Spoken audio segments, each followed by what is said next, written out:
स्वागत है आपका हमारे YouTube चैनल टीचर इंडिया पर। आज की क्लास है फिजिक्स की क्लास। फिजिक्स क्लास में हमने इसके पहले जो लेक्चर बनाए हैं उन लेक्चर्स में हमने चार्ज का डेवलपमेंट कैसे हुआ है, मतलब उसका इतिहास क्या रहा है, उसकी चर्चा कर चुके हैं। कूलाम के नियम की चर्चा कर चुके हैं। वैद्युत क्षेत्र होता क्या है उसकी चर्चा कर चुके हैं। वैद्युत बल रेखाएं क्या होती हैं उसकी चर्चा कर चुके हैं।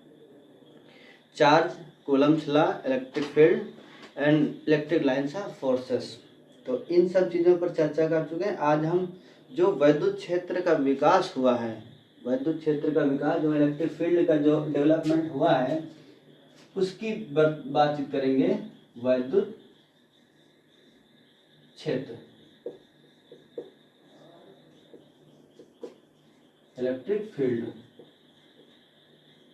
इसकी बातचीत करेंगे कि ये वैद्युत क्षेत्र है।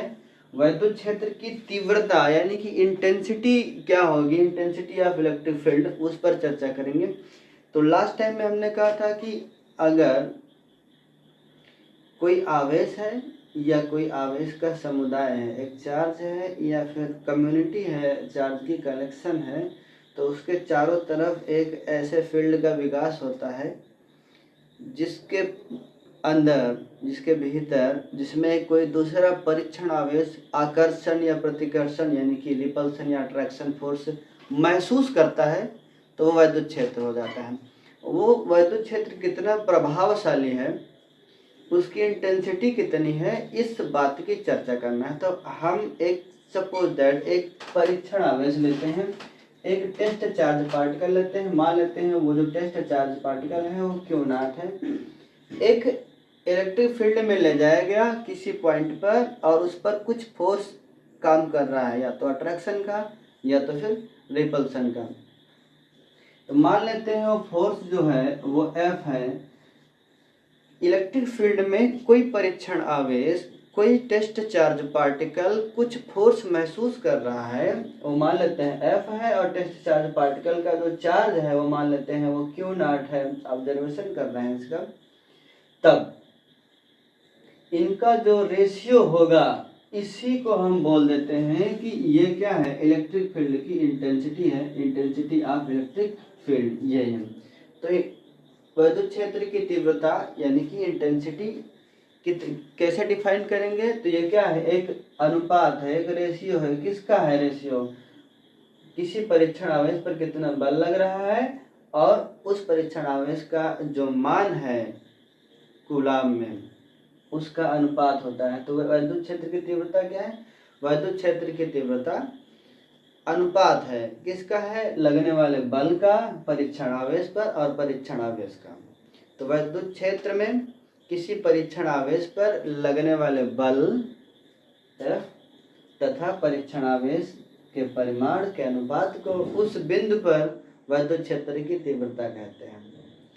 Intensity of electric field is ratio of force acting upon a test charge particle to the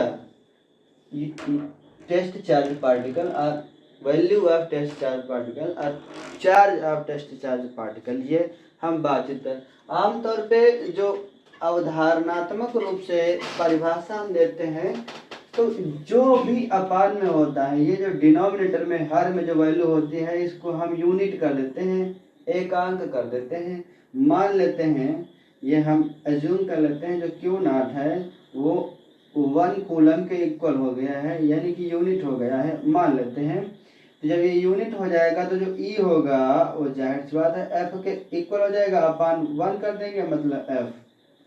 तो इलेक्ट्रिक फील्ड में अगर यूनिट टेस्ट चार्ज पार्टिकल ले जाएंगे तो उस पर जो फोर्स काम करेगा वही फोर्स उसकी इंटेंसिटी के इक्वल हो जाएगा।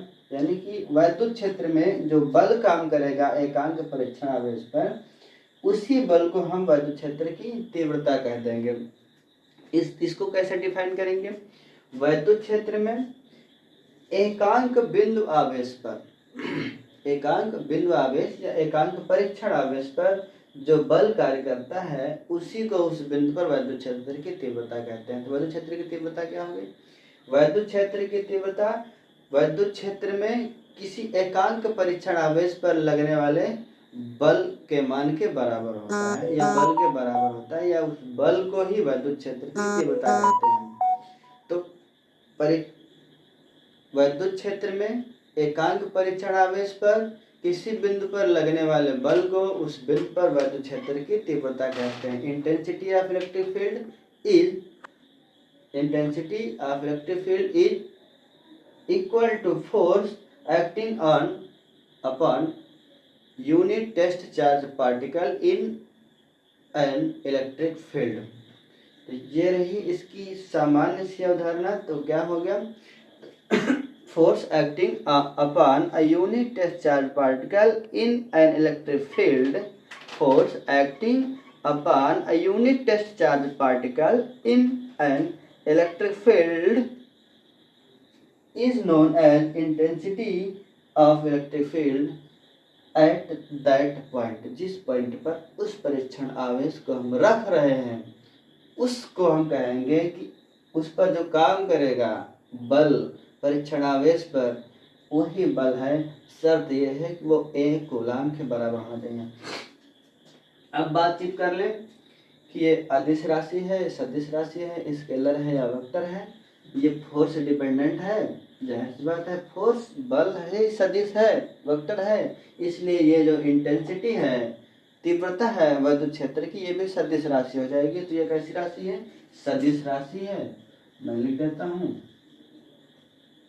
वेक्टर क्वांटिटी हो जाती है।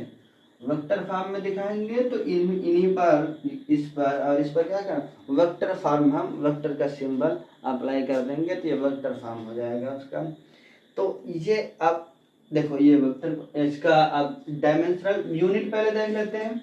यूनिट कैसे निकालेंगे, यूनिट मात्रक क्या होगा इसका, इसकी यूनिट मतलब इसकी यूनिट अपान में इसकी यूनिट, ये क्या है, न्यूटन है, न्यूटन रख दिया हमने, अपान में कूलाम रख दिया, यानी कि न्यूटन पर कूलाम इसकी यूनिट हो जाएगी, इसका मात्रक हो जाएगा न्यूटन प्रति कूलाम।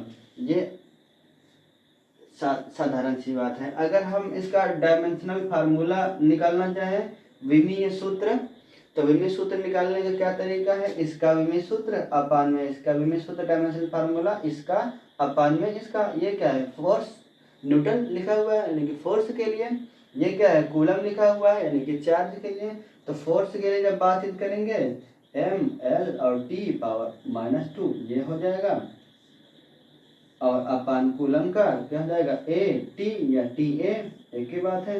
इसको अगर हम सॉल्व करें तो एम हो जाएगा, पावर सिंगल है, एल ऐसे ही रहेगा, पावर सिंगल है, टी पावर कितना हो जाएगा -3, ये ऊपर चला जाएगा -1 -2 -1 -3 हो जाएगा, और ए पावर -1 हो जाएगा, ये क्या हो जाएगा, डिनोमिनेटर से न्यूमरेटर में चला जाएगा। ये इसकी विमीय सूत्र है, विमीय विश्लेषण है। इसकी जो डायमेंशंस आई हैं इस तरह से डिफाइन हो रही है, इसका विमीय सूत्र इस तरह से डिफाइन हो रहा है। तो फाइनली इलेक्ट्रिक फील्ड क्या है, बल है, परीक्षण आवेश पर लगने वाला, एकांक परीक्षण आवेश पर लगने वाला बल है, फोर्स है, एक हिसाब का फोर्स ही है। तो ये छोटी छोटी मगर मोटी बातें हो गई हैं। तो ठीक है, अगला टॉपिक डिस्कस करते हैं इसी के बाद में। इसी से रिलेटेड एक पॉइंट चार्ज है, उस पॉइंट चार्ज पर कितना फोर्स काम करेगा और वो देखते हैं। तो ये हो गया इंटेंसिटी ऑफ इलेक्ट्रिक फील्ड, वैद्युत क्षेत्र की तीव्रता। देखते हैं अगला टॉपिक देख लीजिए पहले। बिंदु आवेश के कारण वैद्युत क्षेत्र, electric field due two point charge. Point charge है, कोई बिंदु आवेश है या बिंदुवत आवेश है, उसकी वजह से कितना इलेक्ट्रिक फील्ड का, कितने वैद्युत क्षेत्र का विकास होगा, डेवलपमेंट होगा, वो हम निकालेंगे। हम ये मान लेते हैं कि कोई एक चार्ज है, यहाँ पर ये चार्ज कोई रखा हुआ है, पॉजिटिव क्यू चार्ज है,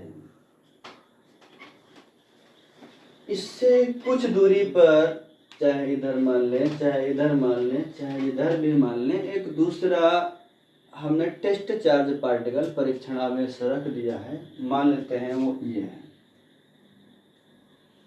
Q0, ये भी पॉजिटिव चार्ज है। तो इन दोनों के बीच में, अगर ये भी पॉजिटिव है, ये भी पॉजिटिव है, तो इन दोनों के बीच में प्रतिकर्षण बल, रिपल्सन फोर्स काम करेगा। रिपल्सन फोर्स काम करेगा, देखते हैं। मैं एक लाइन ड्रा कर देता हूँ साधारण सी, इनके बीच में इनको मिलाने वाली लाइन ड्रा कर दिया हमने। इसकी वजह से इस पर जो फोर्स करेगा काम वो रिपल्सन फोर्स होगा। रिपल करेगा तो जाहिर सी बात है ये इसको इधर की तरफ शिफ्ट करेगा। जो फोर्स काम करेगा इस पर इस डायरेक्शन में काम करेगा, ये इस डायरेक्शन में काम। मान लेता हूँ ये जो फोर्स है इस फोर्स का नाम है F। कूलाम के हिसाब से, कूलाम के नियम के हिसाब से इस पर काम करेगा एक बल। एक मिनट,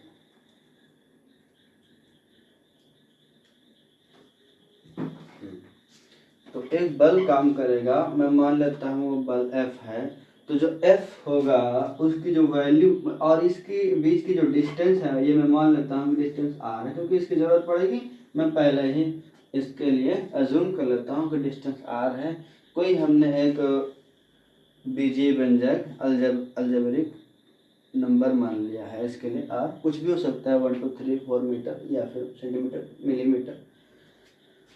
जो F होगा कूलाम के नियम के मुताबिक वो F कितना होगा, 1/4 पाई एप्सिलॉन नॉट।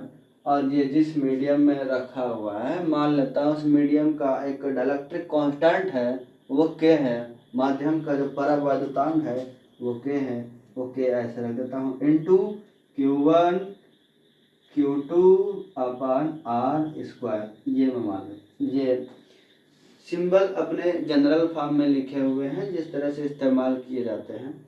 फोर्स के लिए है ये निर्वात की वैद्युतशीलता है, परमिटिविटी, वैक्यूम की ये डिस्टेंस है, ये Q1 Q2 चार्जेस है। ये F की वैल्यू हो गई है। इक्वेशन नंबर इसको हम 1 मान लेते हैं। हमें निकालना है कि इलेक्ट्रिक फील्ड की जो वैल्यू होती है वो F/Q0 के इक्वल होती है। और F की वैल्यू ये है पूरी टोटल 1/4 पाई एप्सिलॉन नॉट के इंटू Q1 Q2/R²। और ये वाला Q0 भी है तो इसी के साथ मैं लिख देता हूँ Q0, डिनोमिनेटर में ही तो रखना है, चाहे जैसे रखना। इस Q0 से Q0 कैंसिल हो जाएगा और हमारे पास में E की एक वैल्यू आ जाएगी।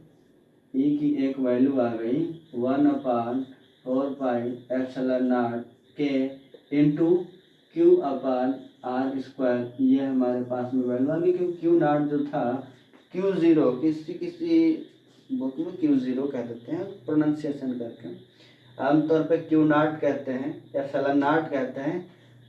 किसी किताब में प्रोनाउंस के कोई कुछ लोग ऐसे भी हैं जो एप्सिलॉन 0 कह देते हैं, Q0 कह देते हैं। कोई मतलब नहीं, प्रोनाउंसिएशन अलग तरीके से लिखने में सेम रहेगा, नॉट ज़्यादा बेटर है, वही इस्तेमाल करते हैं। ये एक वैल्यू आ गई। ये पॉइंट चार्ज की वजह से जो फील्ड डेवलप हुआ है उसका फार्मूला हो गया है, व्यंजक हो गया है, अब हम प्राप्त हो गया है। अगर मैं एयर की बातचीत करूं या फिर वैक्यूम के लिए बातचीत करूं, एयर और वैक्यूम, तो जो K की वैल्यू होती है वो वैक्यूम के लिए तो 1 होती है, एयर के लिए लगभग 1 होती है, तो वो मैं रख देता हूँ। और जैसे 1 रखूँगा तो जो E आएगा 1/4 पाई एप्सिलॉन नॉट। 1 से मल्टीप्लाई करने का कोई फ़र्क नहीं पड़ता है, Q/R²। ये हमारे पास एक बिंदु आवेश के कारण कितना क्षेत्र विकसित होगा उसका फार्मूला समझ लेते हैं। ये है, या उसको व्यंजक कहते हैं, एक्सप्रेशन है, फार्मूला आ गया हमारे पास में। एक तरीका आ गया है कि पॉइंट चार्ज की वजह से जो फील्ड डेवलप होगा उसकी वैल्यू कितनी होगी। फिर से देख लेते हैं छोटे से तरीके से। ये 1+Q चार्ज है, परीक्षण आवेश दूसरा टेस्ट चार्ज पार्टिकल Q0 है, बीच के डिस्टेंस R है, उन पर फोर्स रिपल्सन का काम करेगा। F होगा, F की वैल्यू कूलाम के नियम के मुताबिक 1/4 पाई एप्सिलॉन नॉट के Q1 Q2/R² से ये आ गया। ई की value F upon Q not, F की वैल्यू रख दिया और क्यू नॉट ये यहाँ पे इसको रिप्रेजेंट करना है, इस बात से बात कैंसिल हो जाएगी, दिस अपान दिस बचेगा, दिस अपान दिस बचेगा, वो हमने उधर रख दिया है। वैक्यूम के लिए, एयर के लिए के की वैल्यू 1 रख दिया और ये हमारे पास में फाइनल फार्मूला आ गया। आज की क्लास में रखते हैं इतना ही, मिलते हैं अगले लेक्चर में, इसके आगे की बातचीत करते हैं। कंप्लीट एनालिसिस बहुत ही आसान तरीके से, आप देख रहे हो कितना मतलब कितना आसान है चीज़ों को समझना, बस कोई समझा दे आसानी से समझ में आता है सब कुछ। तो पढ़ते रहिए, बढ़ते रहिए, लाइक कर दीजिए, अपने दोस्तों को शेयर करिए, हमारी ऊर्जा का सदुपयोग करिए, हमें प्रमोट करिए, खुद भी उसका लाभ लीजिए, दूसरों को लाभ पहुंचाइए, पढ़ते बढ़ते रहिए, अच्छे नंबर लाइए, आप खुद ही प्रभाव